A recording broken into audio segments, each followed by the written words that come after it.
When I brought my 7-kilo puppy home almost a year ago, the last thing on my mind was how the garden would survive her energy, her desire to chew everything and to make nests for her toys in the hedge.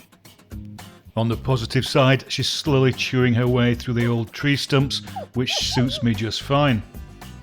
However, the biggest impact of her now 28 kilos, constant running up and down the garden after her toys, and of course the huge amounts of rain we get here on the west coast of Scotland, has systematically turned what was once a grassy slope into a mudslide. Whilst I have no interest in gardening, I do not particularly want to be sliding on my backside 3 times a day just to throw dog toys, and the mud coming into the house is something to behold.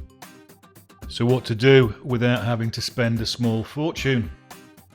I knew that I did not want to gravel any of the areas, as I've already smashed 2 windows accidentally strimming in the last 10 years, so I looked for ways to reinforce and protect the grass.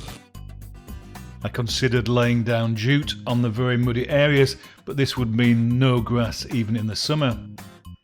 I also looked at the rolls of grass protection matting, but there's no way this would protect the ground from the energy and impact of a hyper 28 kilo machine.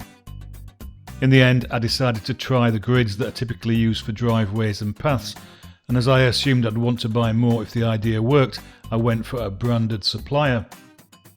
The EcoDeck grids are 50 by 50 centimetres with a depth of 4 centimetres, and they lock together. The more you buy, the cheaper each grid becomes. However, a square metre which requires 4 grids doesn't deal with much mud, so it would be easy to rack up huge costs for large areas. I decided to test them out first on the area where Blue breaks at the bottom of the hill to stop herself hitting the fence. Even though the grass here was pretty much shaved off, the roots are still in the soil, so once I dug away the area to level it and to have enough soil to fill the grids, I had to machete the soil to make it small enough to fill the square pockets. Before I did this, I added some grass seed, which claims to be specifically for dogs and kids, in the hope that come the spring this would add to the existing grass and help bind the soil in the pockets of the grids. All the spare soil was spread over the top of the area. 1 week later, after a couple of days rain and 7 days of Blue practicing her emergency stops, the soil was filling the pockets of the grids nicely, and I raked the excess earth over any gaps and trod it all down.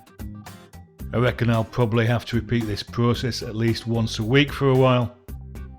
In the meantime, I bought some more EcoDeck grids and laid them out as paths upside down as an interim measure to stop all my sliding about.